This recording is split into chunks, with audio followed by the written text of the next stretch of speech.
Olá, pessoal. Bom dia, tudo bem?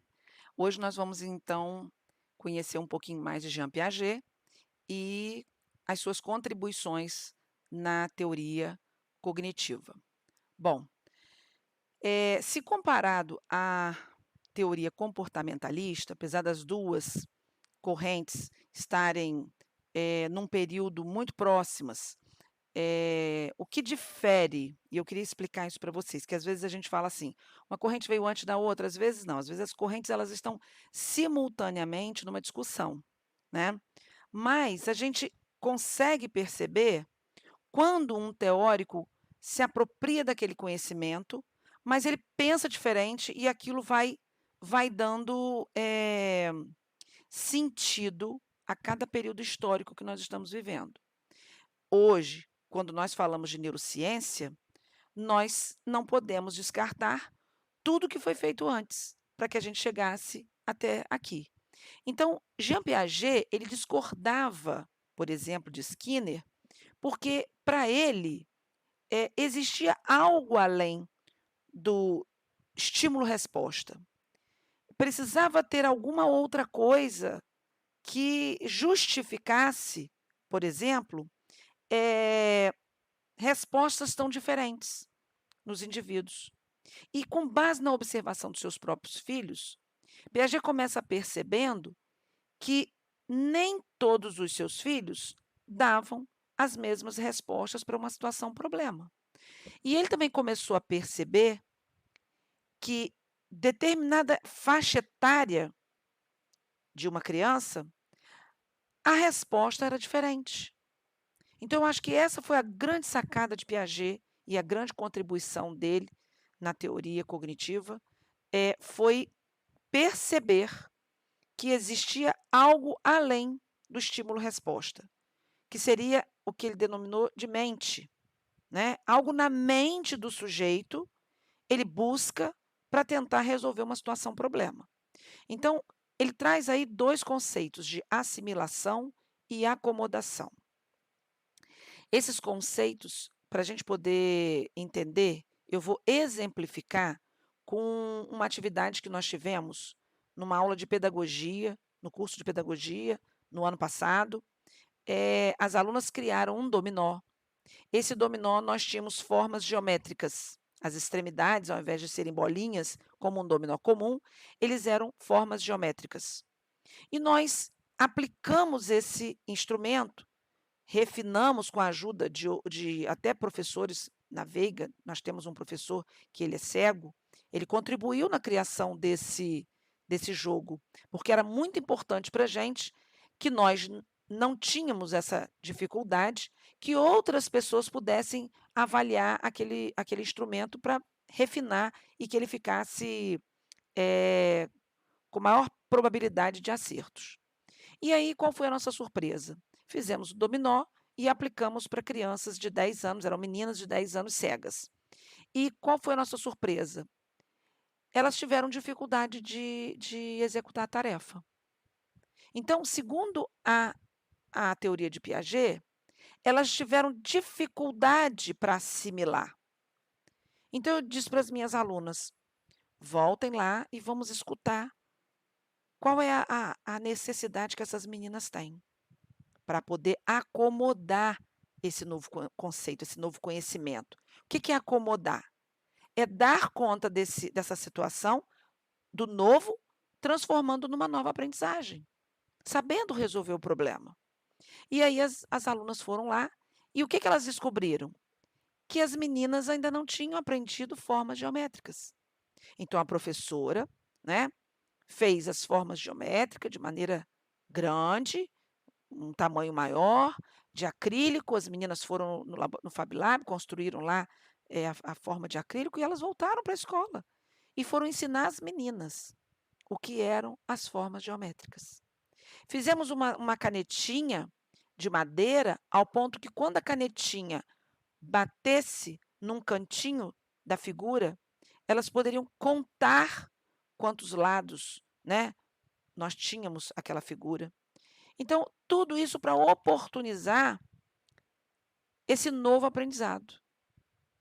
E aí, Quando a professora da turma explicou, apresentou e elas entenderam que nós apresentamos novamente o dominó, qual foi a nossa surpresa? As meninas jogaram sozinhas. O que foi isso? Elas, na verdade, buscaram assimilar aquele conteúdo que era apresentado para elas na forma do dominó, com o que elas tinham vivido anteriormente, que era o quê? Que era a experiência de ter conhecido as formas geométricas de uma forma maior. Então a primeira coisa que ele fala é o seguinte: cada criança, dependendo da sua faixa etária, ela vai poder buscar na sua mente, nos seus processos mentais, algo que se assemelhe àquilo que ela precisa resolver, para poder acomodar no novo conceito, no novo conteúdo. Então, ele começou a perceber que os seus filhos tinham esse processo de maneira diferente. Então, não era só o estímulo que todo mundo tinha que dar a mesma resposta. E por que eles não davam as mesmas respostas? Então, Piaget começa a perceber que a questão da faixa etária ela vai dizer muito para a gente. Por isso é que os nossos conteúdos, se nós trabalharmos com educação infantil, nós vamos perceber na íntegra que a gente precisa trabalhar muito a maneira concreta. Por que trabalhar de maneira concreta os alunos menores, de 2, 3 aninhos? Porque eles não têm vivência sobre aquilo. Então eles precisam experimentar aquilo, para poder eles entenderem do que se trata uma determinada forma geométrica. Por que na educação infantil, quando as professoras estão trabalhando cores, se ela apresenta a cor vermelha, ela vem trazendo a cor vermelha, um exemplo que eu vou dar a vocês aqui, num pedacinho de papel. Olha, essa aqui é a cor vermelha. Aí ela pega uma figura, um cenário, de uma história e diz: "Vamos identificar onde é que está a cor vermelha?". Aí os alunos vão começar a dizer: "No vestidinho da menina, na florzinha". Ou seja, eles estão buscando assimilar aquele novo conteúdo a algo que eles já viram, que é o cartãozinho da professora. Então, fica evidente para a gente, com essa teoria de Piaget, que as crianças estão numa fase, da sua vida e que nem sempre elas teriam tido a oportunidade de estarem vivendo algumas situações, para que elas busquem nessa mente algo que faça sentido para ela resolver uma nova situação. Então, como as crianças estão abertas a novas aprendizagens, elas estão sedentas. Por isso que tem aquelas crianças que ficam: "Por quê? Por que você acendeu a luz? Por que a sua luz aqui é redonda e a de lá o lustre é quadrado? Por quê? Por quê?". Porque exatamente isso, elas não têm essa informação. Então elas precisam dessa informação para quando tiver um conteúdo novo, elas buscarem assimilar aquilo num banco de dados, na memória que elas têm, para elas poderem fazer uso de novo e entenderem melhor quando algo novo é apresentado a elas, um novo conceito, por exemplo. Então, a grande sacada de Piaget é perceber que nós podemos assimilar e acomodar esses conhecimentos, mas isso vai variar com as nossas vivências. E isso tem a ver com a nossa faixa etária. Vou exemplificar uma coisa para vocês aqui. Por que às vezes os adolescentes são tão arredios quando os jovens, vou falar adolescentes porque é o nosso tema da nossa aula, mas os jovens no modo geral, às vezes os pais, falam: "Isso não vai dar certo, não faz assim, olha, isso eu estou vendo que não vai ser bom". E aí o jovem cria aquele primeiro impacto muitas vezes. "Não, como não vai ser bom?". Na verdade, quando alguém está dizendo algo, eu estou dizendo que isso é sempre não, tá, gente? Eu estou dando um exemplo aqui a vocês. Quando às vezes alguém mais velho dá uma uma uma informação assim, por exemplo, eh, não assinem nada antes de ler, não assinem nada antes de ler. E às vezes o jovem acha que não, a pessoa é confiável, eu vou assinar porque ele está dizendo isso, então eu vou assinar. Por que que o adulto está dizendo: "Não assine nada antes de ler"? Porque muito provavelmente ele conhece alguém, ele já viveu uma situação onde o assinar sem ler causa prejuízo. E muitas vezes aquela pessoa achando que confia numa pessoa, num amigo, num conhecido, num vendedor, ele confia, ele não precisa ler. Então, assim, ele só vai ter esse ensinamento, essa experiência, quando ele de fato viver aquilo. Então, por isso que às vezes há tanto conflito, né, entre pessoas, às vezes com um pouco mais de experiência, e outras pessoas que precisam ainda passar por essas experiências. Mas também é importante que a gente vivencie isso, porque tudo isso faz parte do nosso crescimento. Então, nós estamos hoje falando aqui de crianças que estão em faixas etárias diferentes e, consequentemente, vão explorar esse mundo diferente e terão novas vivências. Vou dar um outro exemplo a vocês, para vocês também, se preocuparem com isso quando vocês estiverem, dentro da escola. Os professores, na sua maioria, muitas vezes eles não compreendem, né, que a necessidade de trazer conteúdos diferenciados, aliás, o mesmo conteúdo de diferentes maneiras. Hoje, já depois de Piaget, nós temos Gartner, que vai falar de inteligências múltiplas. Hoje nós já entendemos que existem alunos que estão me assistindo aqui no vídeo, estão entendendo muito bem. Eu tenho lido lá nos fóruns vocês dizendo: "Pô, professor, entendi tudo, tá ótimo, beleza", ótimo. Mas tem aluno que vai precisar ler algo mais, vai despertar novas curiosidades. Eu tenho aluno que vai falar: "Professora, não entendi, eu preciso escrever". E vai ter aluno que vai falar assim para o colega: "O que que você entendeu quando a professora falou isso?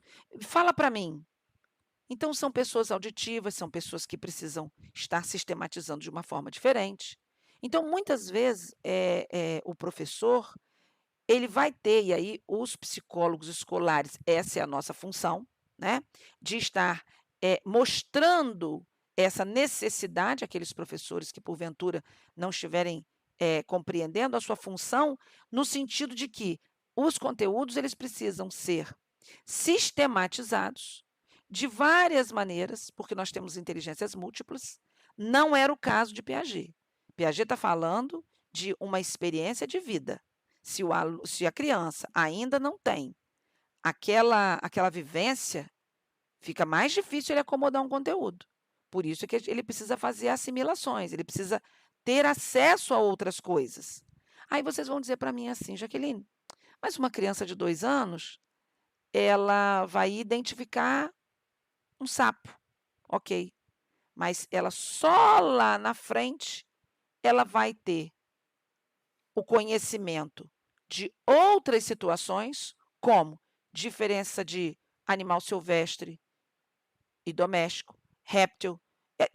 Ela vai ter outras bagagens que serão abastecidas para que lá na frente, quando ele estiver lá no Fundamental 2, ele possa aprender, por exemplo, filo, né, categorizar esse outro ser vivo. Então, Piaget percebe que a faixa etária é o que seria um diferencial que ia variar de criança para criança. Então essa foi a grande sacada dele. Esse conteúdo de assimilação e acomodação cai demais em prova de concurso público. É cai demais. Isso aí é quase que quando a gente fala de psicologia escolar, sempre cai Piaget, tá. Bom, então a criança teve uma situação, um problema, está ali para resolver, ela vai buscar algo que se assemelhe àquilo que ela, né, já tem para tentar resolver aquilo. Se ela conseguir, aquilo ali então se torna num novo conteúdo, numa nova aprendizagem, e aí ele acomoda. Na medida em que ele acomoda, já vai então fazer parte desse acervo, não é, de aprendizagens que nós vamos acumulando ao longo da nossa vida, tá certo? Bom, e isso tudo vai fazendo com que fez com que Piaget começasse a perceber e a categorizar, assim, né, os comportamentos, as características de cada faixa etária, o comportamento, como é que ele acontece em determinada idade. E aí o que que ele faz? Ele simplesmente ele separa o desenvolvimento humano em períodos. Então ele vai dizer que o primeiro período é o período sensório-motor, é a criança de 0 a 2 anos, é aquele período que a criança está explorando, né, o mundo onde ela está vivendo, ela muitas vezes, ela coloca objetos na boca, ela experimenta, né, porque ela não sabe, ela nunca teve esse contato com esse outro objeto, com essa outra pessoa, então tudo isso ela vai através do que ela tem, naquele momento ali, de 0 a 2 anos, ela vai explorar, né, de maneira a engatinhar, a andar em direção àquele objeto. Ela vai pôr na boca, ela vai experimentar, não é? Ela vai apalpar, por isso ele denominou sensório-motor. O segundo período, então, ele vai dizer que é o período pré-operatório. A criança de 2 a 7 anos de idade, ela começa a tentar entender algumas coisas, né. É a fase dos porquês, é a fase onde a gente, muitas vezes, tem mais facilidade para, vamos botar assim, não é compreensão nem obediência não, mas ela como ela está numa fase de aprendizagem, ela aceita mais aquilo que está sendo dito para ela, né, de uma forma mais tranquila. Ela está muito sedenta por aprender, então ela está ainda, vamos dizer assim, aceitando, né, o que você está falando ali com ela. Já na operação concreta, ela já começa num processo para abstração, ela já consegue abstrair alguns conceitos, ela já consegue articular com você algumas coisas. Por exemplo, você hoje não vai na casa, da sua coleguinha e ela diz: "Por quê? Por que que eu não vou? Todo mundo vai", né. Ela consegue começar a ver o outro. De 2 a 7 anos, ela é muito ela ainda, ela está muito egocêntrica ainda. Mas de 7 a 11 anos, ela já consegue perceber esse outro, ela já consegue se posicionar, por exemplo, e se sensibilizar com alguma coisa que possa estar acontecendo agora. Na atualidade, uma pessoa que está sem água num momento que nós estamos de quarentena e que é necessário ter a higiene para lavar as mãos. Ela consegue ver além dela mesmo, né. E no quarto período, ele vai dizer que são das operações formais. É quando a criança, ela começa a entrar no período da adolescência, e aí para nós muitas pessoas até usam o termo, né, que seria o período da aborrecência. O que seria isso? Se não essa pessoa perceber-se, no mundo e fazer as suas intervenções. Não significa que isso está certo, eu posso ter outra ideia. Então, se ele tinha um exemplo, né, gente, se ele tinha uma criança, um filho de 2 anos, comparado a um filho de 7, e aí quem tem filhos pequenos, quem tem irmãos, é visível. Se você lança a mão de uma situação, você começa a perceber por que que os comportamentos são tão diferentes. E por que que as respostas são tão diferentes. Obviamente, uma criança de 12 anos, ela tem mais experiências de vida do que uma criança de 7. Ela já sabe o que pode ser errado para ela também. Ela pode saber muito bem o que é interessante para ela também. Então ela pode fazer umas articulações, não é? Então ele começou a categorizar, né, com essas idades e começou a perceber que essas faixas etárias, elas elas têm uma sequência. Obviamente que a gente está falando, gente, de uma criança com seu desenvolvimento biológico normal, né. A gente não pode aqui, perceber e querer que dependendo de uma problemática que a criança possa vir, né, a ter, que isso é igual para todo mundo, porque isso depois outros teóricos vão se apropriar disso e vão dizer: "Olha só, isso é legal, mas não é assim para todo mundo", né. Eu tenho crianças aqui que têm, por exemplo, eh, um autismo, mas toca todos os instrumentos que você der para ela, ela vai desenvolver. Aí são essas inteligências que Gartner depois vai se apropriando e se desenvolvendo em cima disso. Eu espero que vocês entendam, o que a gente está falando aqui é de um período histórico onde nós estávamos começando a pensar nesse processo de aprendizagem, né. Então, o que a gente tem hoje é totalmente diferente do que nós tínhamos nesse período. A gente não pode achar, mas eu estou tentando fazer um link que é para vocês entenderem o que seria hoje, né. Então, partindo do princípio, de que a gente está analisando as crianças no modo geral, ele começa a perceber que existem fatores que influenciam isso aí diretamente também, inclusive fatores sociais.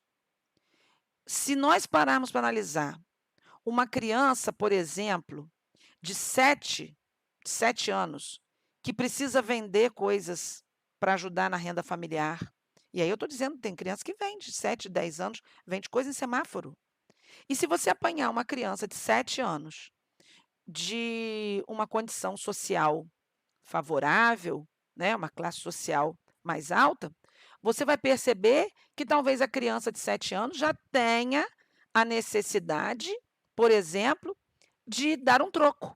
Se ela está vendendo bala, por exemplo, no semáforo, ela tem necessidade de dar um troco. Então o processo de aprendizagem dela, o sistema monetário, ele é muito mais acelerado do que a criança que ainda está lá dentro da sua condição, na escola, nos seus trâmites normais, que vai ver o sistema monetário mais adiante. Deu para entender? Então, isso tudo vai interferir, claro, em como a criança vai se desenvolver, tá certo? E essa divisão em faixa etária, ela foi, assim, relevante para a gente poder, então, até mesmo separar aí os conteúdos que são dados nas escolas, não é? Para a gente poder entender melhor onde tal conteúdo pode ser dado de maneira mais aprofundada, porque requer desse indivíduo um pouco mais de abstração, um pouco mais de um raciocínio apurado. Quando nós estamos falando aqui, para exemplificar para vocês, vocês estão no primeiro período. É obviamente que se eu desse a vocês um texto, eh, de Freud, para vocês estarem lendo hoje, não é, talvez vocês tivessem um pouco de dificuldade de entender algumas coisas. Então, os professores de primeiro período, eles precisam, ir treinando, né, essa maturidade acadêmica, porque cada período vai ser exigido de vocês um pouquinho mais. Então, é exatamente isso. A gente não pode dar a vocês, hoje, um texto complexo se vocês ainda não têm aquela maturidade acadêmica, por isso que a gente precisa ir gradativo. E é muito interessante, quando eu li lá no fórum as perguntas de vocês, é exatamente isso. Tem aluno que eu digo assim, que bebe daquela fonte, que bebe daquela água e fica: "E isso? Então, eu posso comparar fulano com fulano?". É exatamente isso, é quando vocês vão se aprofundando naquilo, né, e vão buscando uma assimilação naquilo que vocês já sabem, para acomodar esse novo conteúdo, e vocês vão se desenvolvendo. Né? É claro que nós estamos falando de crianças e eu dei um exemplo aqui da faculdade. Quando a gente fala: "Você não pode ainda, atender no SPA, porque ainda você não tem maturidade acadêmica". O que que é isso? Você é incompetente? Não, não estou dizendo isso. É que você vai precisar ter outras leituras para quando você chegar a fazer o atendimento no SPA, você está com as suas habilidades desenvolvidas e com competência para você fazer essa atividade, tá certo? Então a grande sacada de Piaget foi exatamente essa, né, da faixa etária. E na faixa etária a gente consegue visualizar perfeitamente quando é que aquele indivíduo consegue resolver uma ou outra atividade com maior destreza, com maior competência, com maior, né, habilidade até. E aí a gente vai perceber mais adiante, né, em outros teóricos, que para eu ser competente, eu preciso desenvolver habilidades, tá certo? Bom, agora, essa ideia de faixa etária, a gente vai ter algumas outras pessoas, né, alguns outros teóricos, que depois vão questionar isso. Vão dizer: "Olha, mas não é assim para todo mundo", né.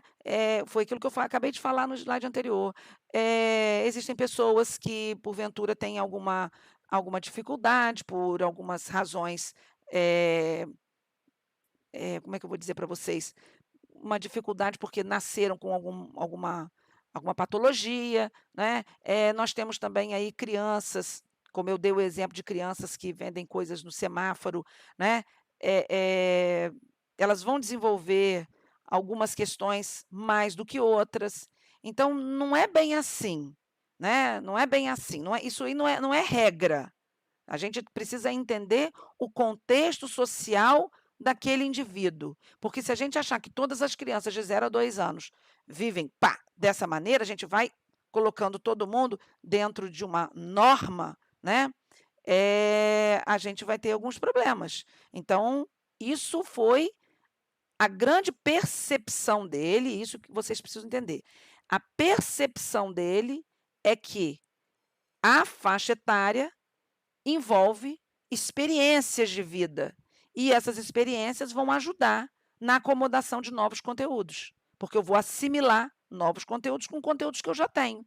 Então, para eu ter tido para eu assimilar um novo conteúdo, eu preciso ter tido algo antes, para que eu possa assimilar melhor e depois acomodar, né. Então a gente começa a ter aí algumas pessoas que vão questionar, né.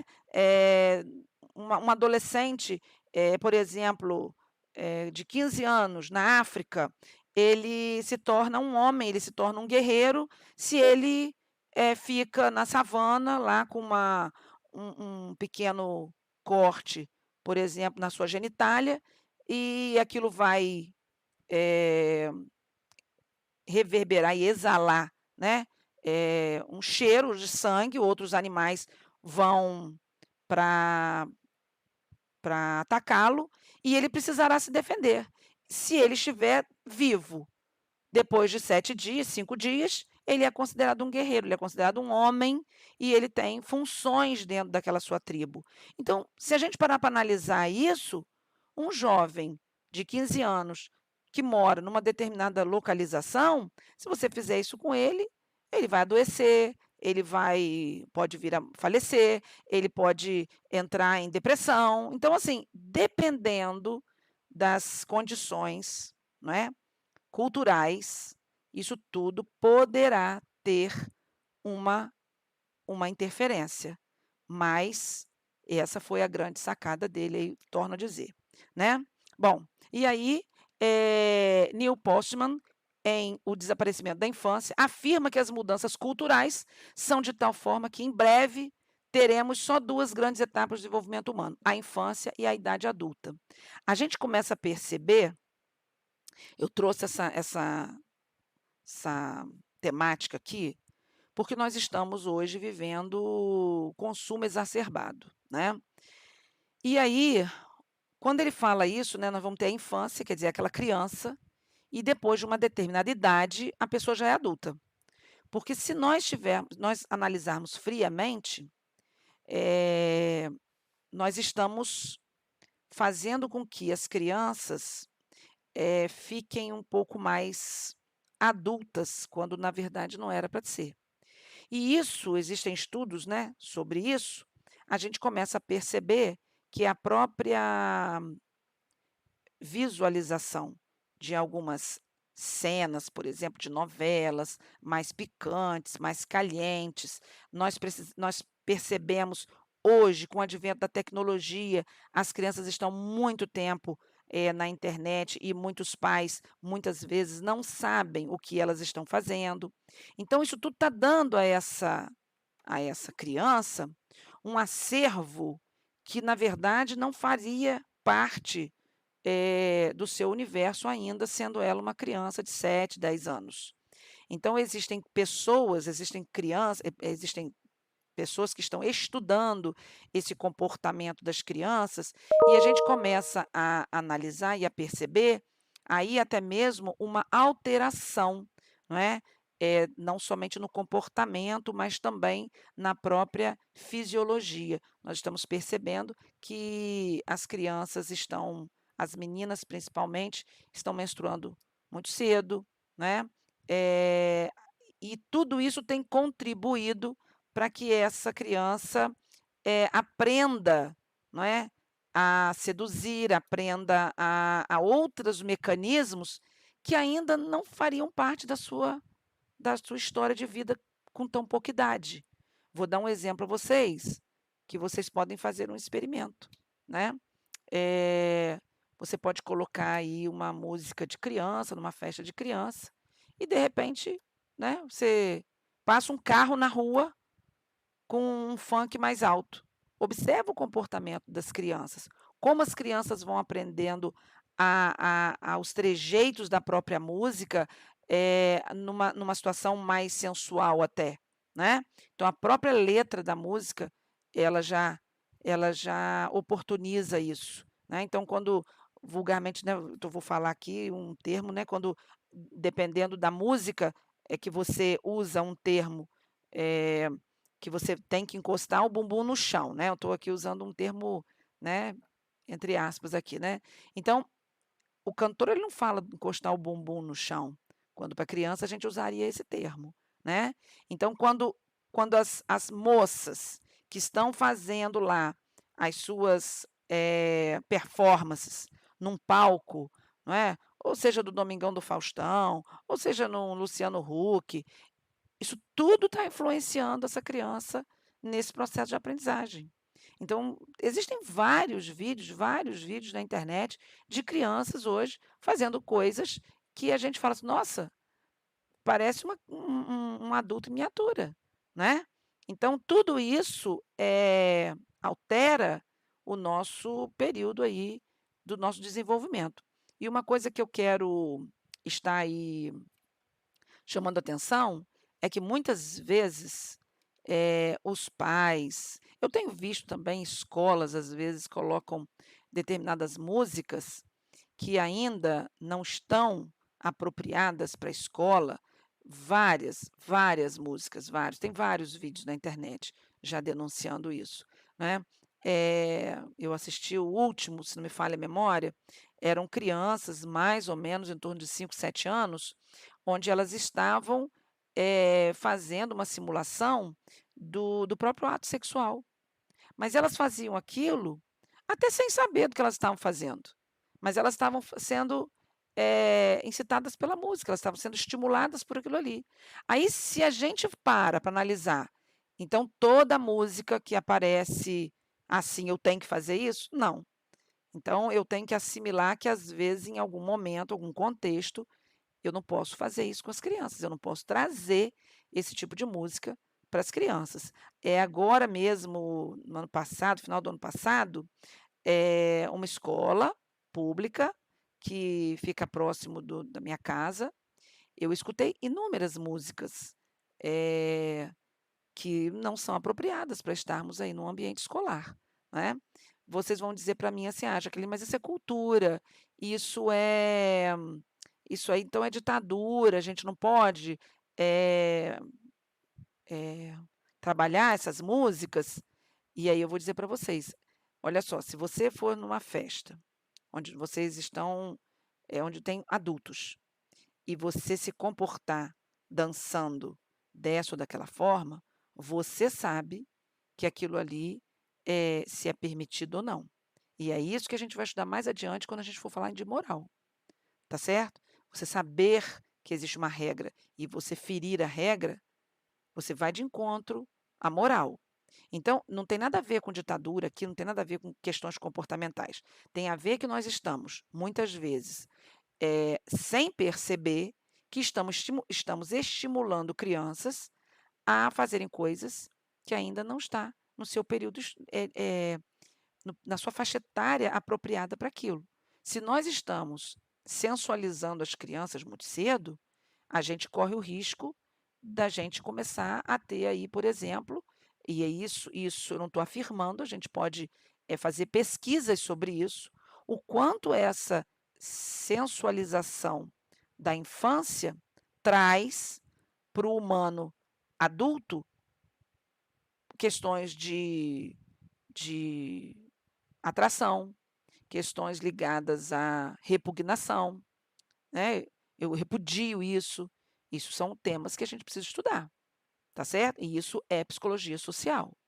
Então, tudo isso que envolve esse desenvolvimento de um determinado comportamento, ele tem a ver com as questões culturais. Então, aí você vai dizer para mim assim, uma ocasião eu estava caminhando, tinham algumas crianças e no meio, assim, tinha um meninozinho, devia ter uns 6 anos no máximo, devia ter uns 6 anos. E aí eles estavam conversando ali, uma tribuzinha, devia ter uns 6, 7 meninos caminhando. E eu estava atrás deles. E aí o pequenininho foi e falou assim: "Ah, porque se acontecer isso", aí ele foi, botou o dedinho assim e falou assim: "Eu mando bala mesmo, eu mando bala mesmo". Eu, na hora, eu dei assim, sabe quando você olha aquela criança pequenininha, eu falei: "Gente, ele não consegue nem segurar, né, uma arma". Ele o jeito que ele falou ali, machinho, né, naquela postura e falando com uma propriedade do que ele ia fazer, como se ele tivesse de fato, até mesmo um uma arma, enfim. E aí depois, logo depois, primeiro eu achei graça, né, dele, meu Deus, né, uma incoerência ali, uma discrepância. Mas depois a gente começa a cair a ficha de que talvez aquele comportamento dele seja uma aprendizagem de algo que ele, está vivendo, está ouvindo, está vendo, né. Então a gente não tem como mensurar essa essa esse comportamento e essa aprendizagem. Então, na maioria das vezes, o grande erro hoje é que a gente acha que todas as crianças aprendem da mesma forma, e não. Então, essa foi a sacada de Piaget, e ele foi brilhante em relação a isso. E é graças a ele que ele influenciou tanto a educação, inclusive no Brasil, né. E aí, assim, nós vamos começar a perceber que quais são esses fatores que vão influenciando o nosso desenvolvimento? Nós não podemos esquecer que nós temos uma carga genética, né, que ela vai estabelecer aí esse potencial nosso, né. Então, muitas vezes a gente começa a até a comparar irmãos, né. Suponhamos que, um pai ou uma mãe ali, alguém goste mais de ler, né, e aí se um filho gosta de ler, se um filho tem esse comportamento, a gente precisa entender que ele pode estar vendo alguém lendo muito na família, mas também tem alguma carga genética aí, que é o gosto, o prazer, né. Existem várias pesquisas que vão estudar a questão genética na inteligência. Agora, veja bem, hoje nós já não usamos mais esse termo de inteligência, a gente já utiliza o termo habilidades, porque num período histórico para trás, Binet, ele criou testes, ele trabalhava com crianças com retardos. Então ele criou testes para identificar o que é que as crianças não sabiam. Ele utilizou língua e linguagem, né, e matemática. Então, na verdade, ele queria saber o que é que as crianças não sabiam, para ele poder, em cima daquele resultado daqueles testes, aplicar lá a sua metodologia. E os americanos se apropriaram desses testes e utilizaram muitas vezes para justificar a segregação, aplicando testes para justificar que, por exemplo, negros eram menos inteligentes do que brancos. Então, na verdade, durante muito tempo, os testes de QI foram aplicados até para ver, vou aplicar o teste em você para saber se o seu QI é abaixo da média, porque aí se justificava você não aprender, né. Mas isso é eu digo, né, particularmente falando, que é uma marquinha aí, um vinco que ficou na psicologia, quando esses testes foram utilizados, fora do seu propósito.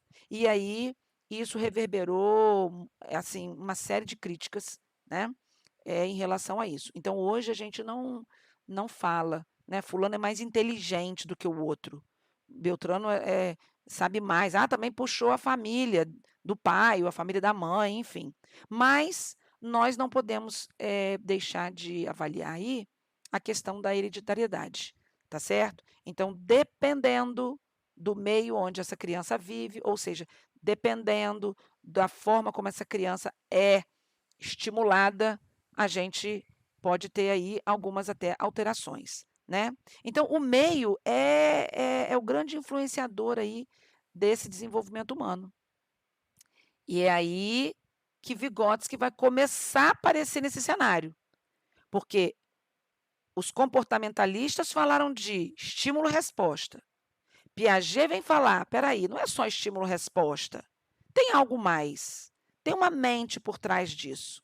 E Vygotsky vai falar que o meio também é o grande influenciador disso tudo. E aí nós vamos esperar um pouquinho, que Vygotsky é conteúdo da próxima aula, tá certo? Bom, então, dentro dessa perspectiva de que existe esse meio, e esse meio também nos estimula e altera os nossos padrões, né, eu também começo a entender que existe essa interação. Só que Piaget reconhece que o meio também influencia, mas para Piaget tudo estava aqui, aqui dentro. Essa foi a grande sacada de Vygotsky. Vygotsky vai falar: "Não, não é só de dentro. Não vem só essa mudança, não é o estímulo que me faz pensar e eu tenho essas sacadas, eu tenho essa resolução desse problema. Porque para Piaget estava tudo aqui dentro. Tanto que a gente diz que para Piaget as coisas acontecem de dentro para fora. E Vygotsky vai falar o contrário. É de fora para dentro. Mas isso é uma outra história. Bom, e aí nós temos também esses fatores que são o próprio crescimento do indivíduo, né. Na medida em que você pega uma criancinha pequenininha, que ainda está engatinhando, olha essa criancinha aí, ela está tentando ficar em pé, né, ela está tentando dominar o próprio corpo ainda, para depois ela pensar em novas possibilidades de descoberta, quer dizer, ela olha o pai dela andando, apanhando um copo em cima da mesa, ela também quer fazer isso. Mas para ela fazer isso, ela precisa primeiro aprender a se equilibrar. Então, tudo isso é gradativo. Então, por isso que vem essa categorização por idade, né. Maturação fisiológica, que vai determinar esses padrões de comportamento.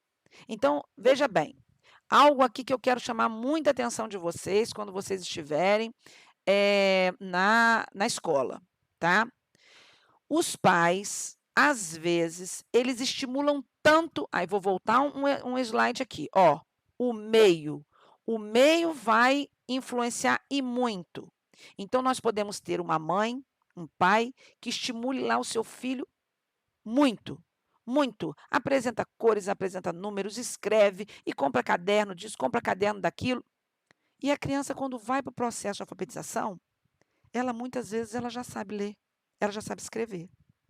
Só que aí o pai, no afã de querer que a criança já vá para o primeiro ano, para o segundo ano, que mude de turma, porque é desnecessário ela estar ali, se ela já sabe aquilo tudo.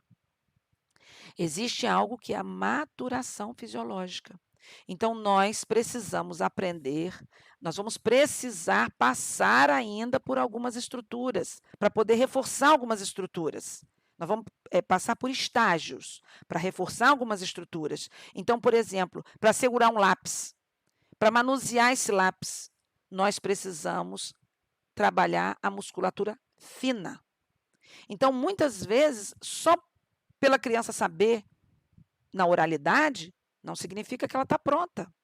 Ela também tem uma maturação que vai exigir dela lá na frente.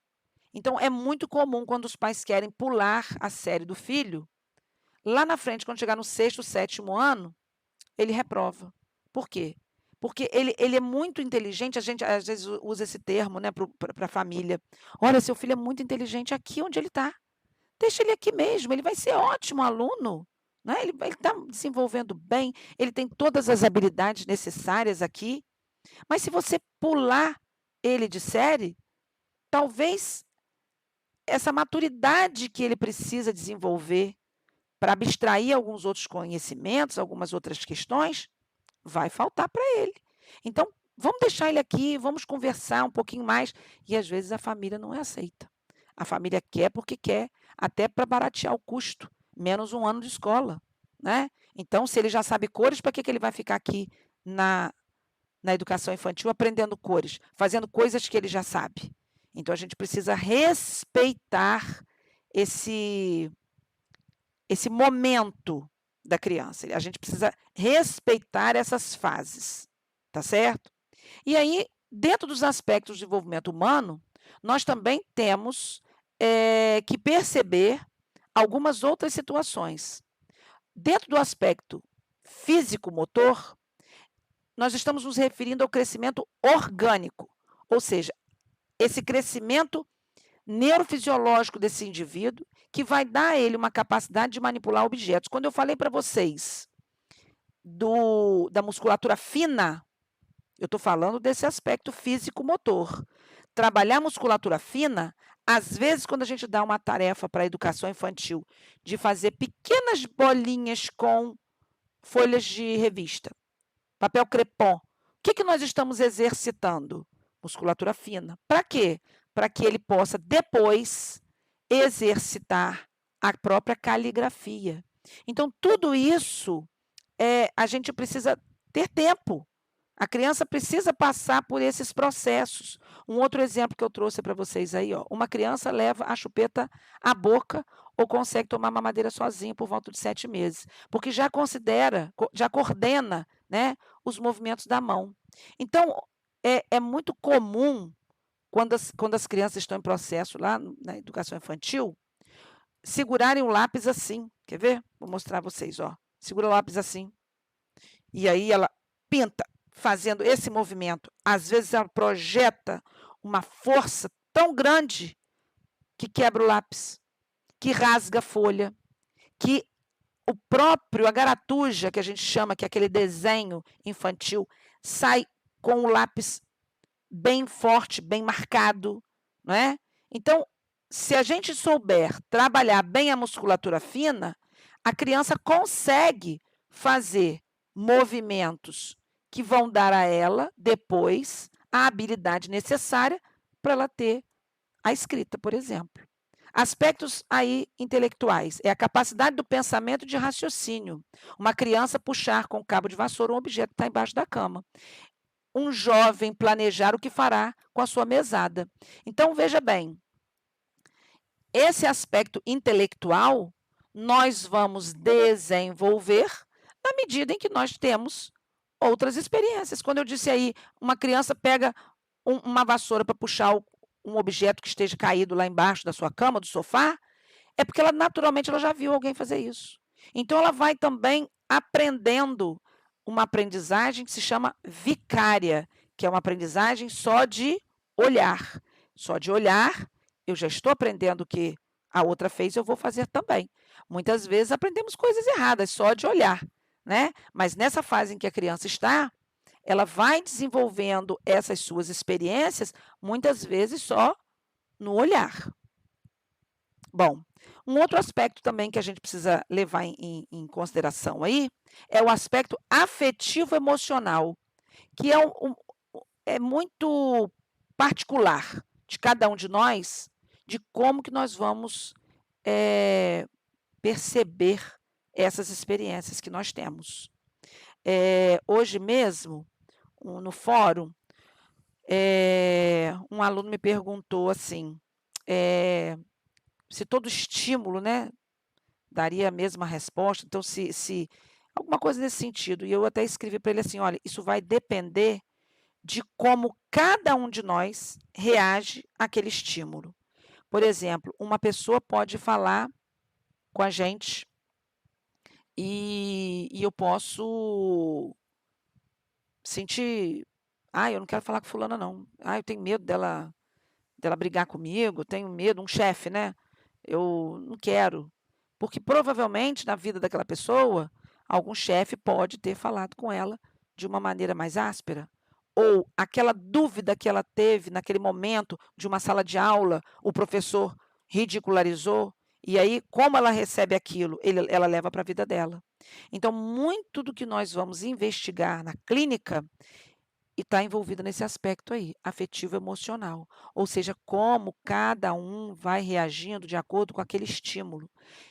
Vou dar um exemplo que, às vezes, os professores fazem coisas que não percebem, né, o quanto estão mexendo aí em alguns aspectos, emocionais do indivíduo. Existem professores que, às vezes, quando a criança está desenhando, o professor olha e fala assim: "Ah, isso está muito feio. Ó, essa letra sua está horrível". Rasga o caderno e diz: "Vai começar de novo". O que que é aquele rasgar o caderno? O que que significa aquele embolar a folha? O que que significa dizer para ele: "Olha, vai começar de novo"? O que que reverbera? Raiva, vergonha, medo. Então, muitas vezes, o nosso comportamento, ele pode permanecer o mesmo porque temos medo. Por que que não nos separamos? Ah, porque toda vez que eu falo de separar, o fulano ou beltrana grita, diz que vai se matar. Ah, então eu tenho medo de se matar, então eu reajo dessa maneira, eu fico.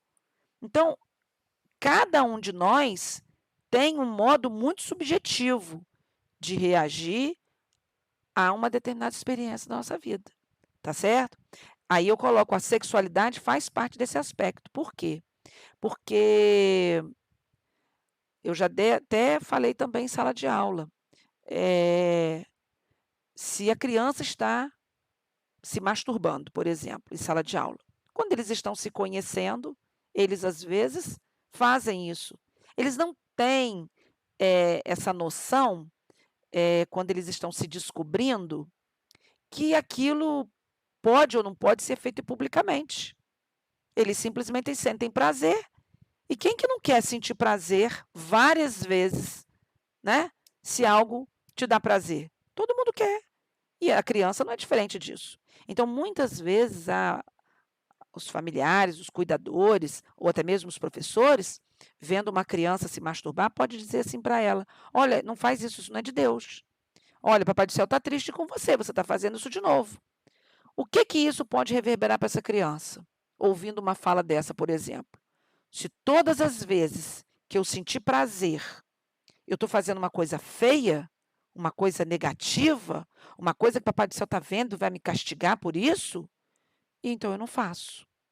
Por isso que muitas questões ligadas à sexualidade, a gente precisa investigar, né, o que é que foi, o que é que tem a ver, em alguns casos, eh, uma problemática tão grande dentro da própria sexualidade, né.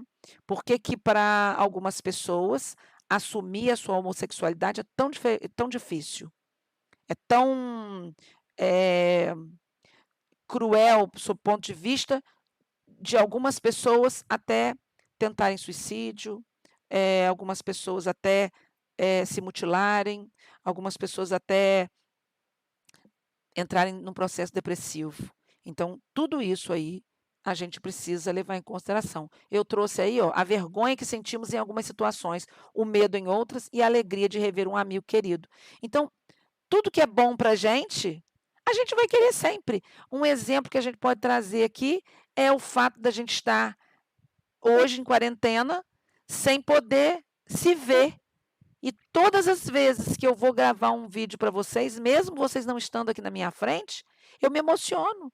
Eu me emociono porque no meu imaginário, eu penso aquela sala grande, cheia de gente me perguntando, e gente bonita, gente, às vezes chegando atrasado, às vezes falando: "Professora, faltei 2 dias, me explica isso". Eu sinto falta desse movimento, eu sinto falta.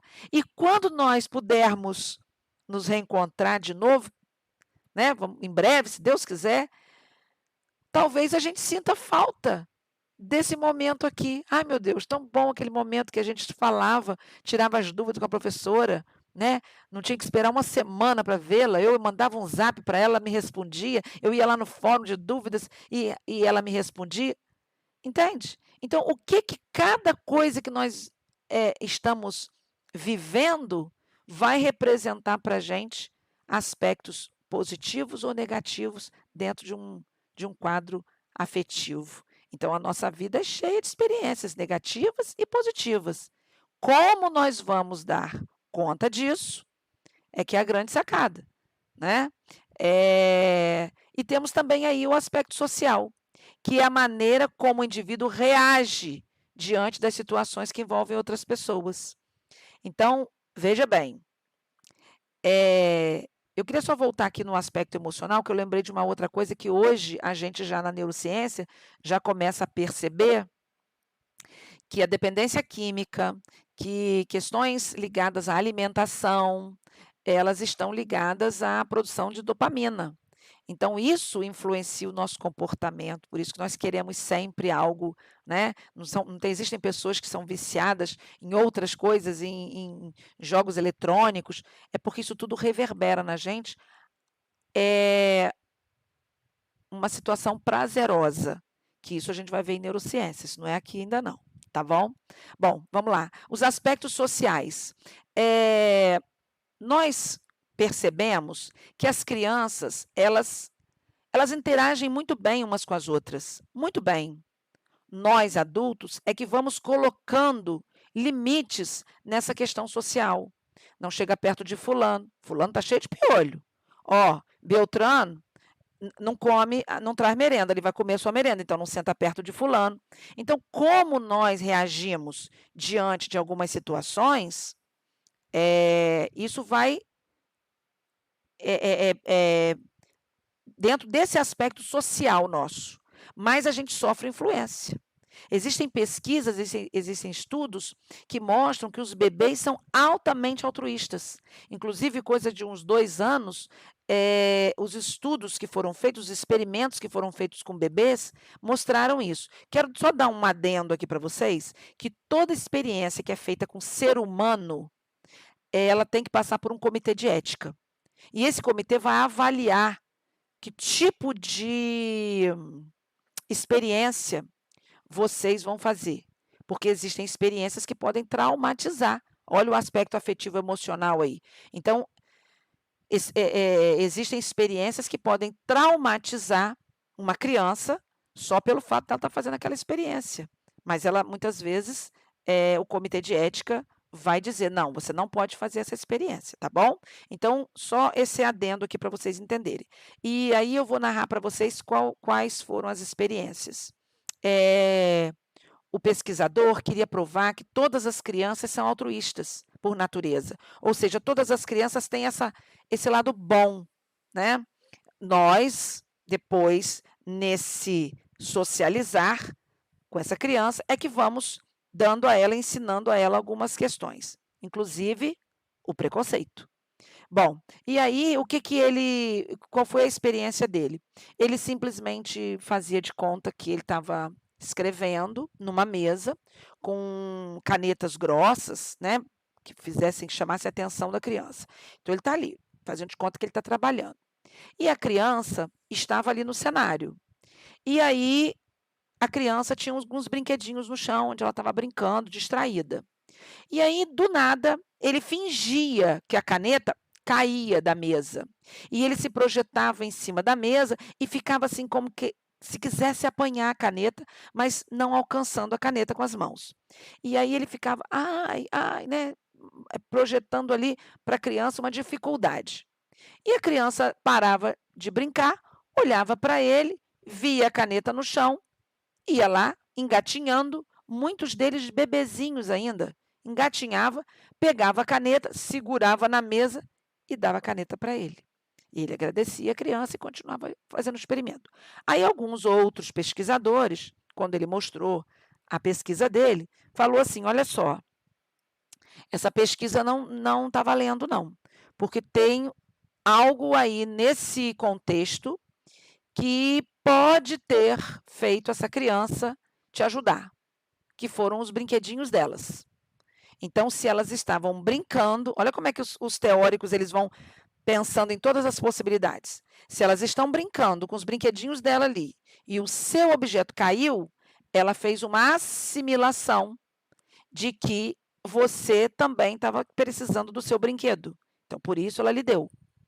Talvez tenhamos que tirar os brinquedos.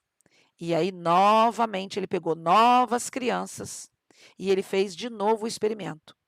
Só que dessa vez sem os brinquedos. As crianças estavam ali na sala engateando. E ele escrevia, fazia a mesma ação. A caneta dele caía. Quando a caneta dele caía, ele se projetava e como se ele estivesse sentindo dificuldade. E a criança olhava aquilo, pegava a caneta e levava até ele. Então, o que ele quis mostrar? Que todas as crianças, nem seu aspecto social, elas são altruístas. É outra variável que a gente está, né, colocando aqui, e isso é um estudo mais recente. Mas a gente é capaz de perceber, por exemplo, num parque de diversões, né, ou do parquinho da escola, né, de um bairro, é possível perceber as crianças se aproximarem umas das outras. Crianças puxando outras para brincar, né, mas você também pode perceber crianças que podem ficar mais isoladas, crianças que podem estar aí com algumas questões afetivo-emocional, crianças que podem estar com alguma dificuldade motora, né, às vezes a gente observa assim, mas a criança às vezes não anda, às vezes a criança tem alguma limitação, mas esse aspecto social, ele é de extrema relevância para a gente então, analisar. Bom, esse é Piaget e eu espero que vocês tenham gostado da nossa aula de hoje. Semana que vem nós vamos entrar em Vygotsky. Vygotsky vai um pouquinho além.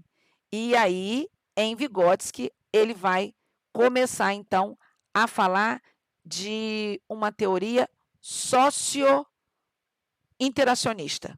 Ele é cognitivista porque ele entende que a cognição leva à aprendizagem, e aí Vygotsky vai falar muitas outras coisas, até mesmo a questão da linguagem, que é algo que a gente começa então a analisar e a perceber como a gente se comunica, como a gente aprende através dos signos, dos sinais. É isso que eu queria que vocês entendessem. Não adianta a gente querer ler todos os teóricos de uma vez, porque é importante a gente entender toda a trajetória histórica que esses teóricos fizeram para a gente chegar hoje o que a gente chama de neurociência. Tá bom? Beijo no coração de vocês e bons estudos.